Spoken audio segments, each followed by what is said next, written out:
Hai viewers, kembali lagi bersama Indahnya Dunia. Kali ini kita akan membahas 5 fakta tindihan saat tidur yang tidak kalian ketahui. Sebelumnya jangan lupa like, comment, subscribe, dan nyalakan loncengnya ya. Yuk simak 5 fakta tindihan saat tidur.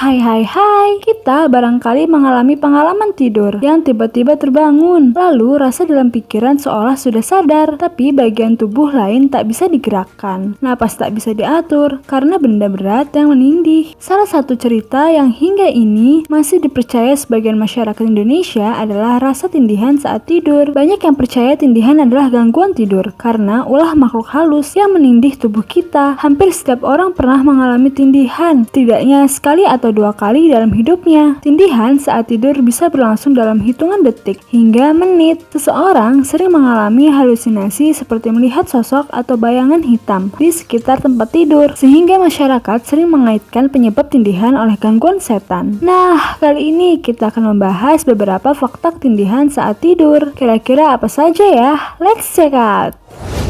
Pertama, tindihan terjadi ketika seseorang bangun sebelum siklus REM-nya selesai. Dilansir laman Sleep Education, ketika kamu memasuki tahap tidur rapid eye movement atau REM yang nyenyak, otak memberitahu otot-otot sukarela tubuh untuk rileks dan hampir mengalami kelumpuhan yang disebut atonia. Atonia sebenarnya membantu melindungi tubuh dari cedera dengan mencegah kamu melakukan gerakan fisik yang ada dalam mimpi, misalnya berjalan dalam tidur atau gangguan perilaku tidur REM. Dengan begitu seseorang tidak akan melakukan hal tak terduga saat tertidur yang sama sekali tidak disadarinya. Ketika terjadi tindihan, tubuh masih dalam keadaan lumpuh pada atonia REM, sementara otak sudah sadar dan mata mulai terbuka. Pada saat tersebut seseorang dalam keadaan sadar tetapi mereka tidak dapat menggerakkan otot atau berbicara. Selain itu, seringkali ada sensasi tekanan dada yang menyebabkan banyak orang bangun dari tindihan dengan napas terengah-engah.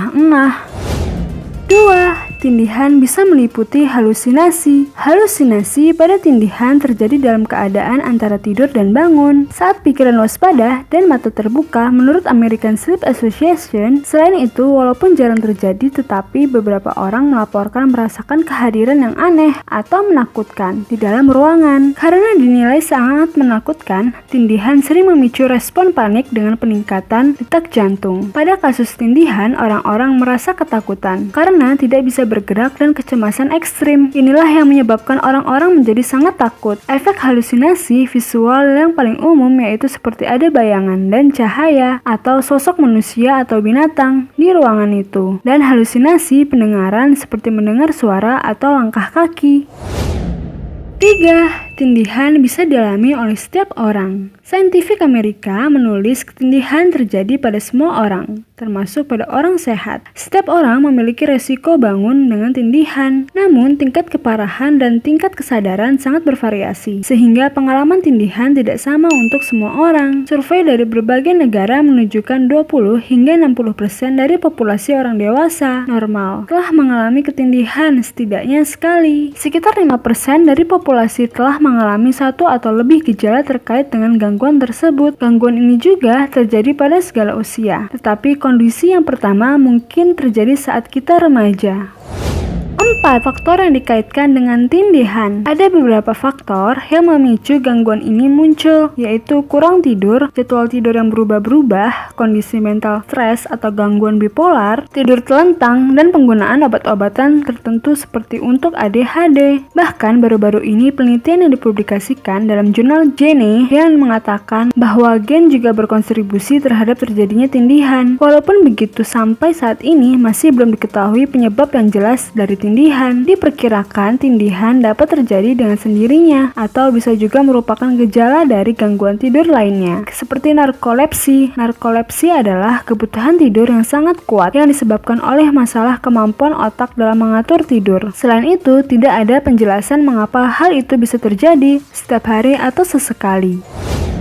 5. Manusia telah mencoba menjelaskan fenomena tindihan sejak berabad-abad lalu. Kisah tentang tindihan dapat ditemukan dalam teks medis Persia yang berasal dari abad ke-10. Menurut studi dalam Nepsiatric Disease and Treatment, pengamatan klinis pertama dilakukan oleh seorang dokter Belanda pada tahun 1664 yang mendiagnosis seorang perempuan berusia 50 tahun dengan nightmare.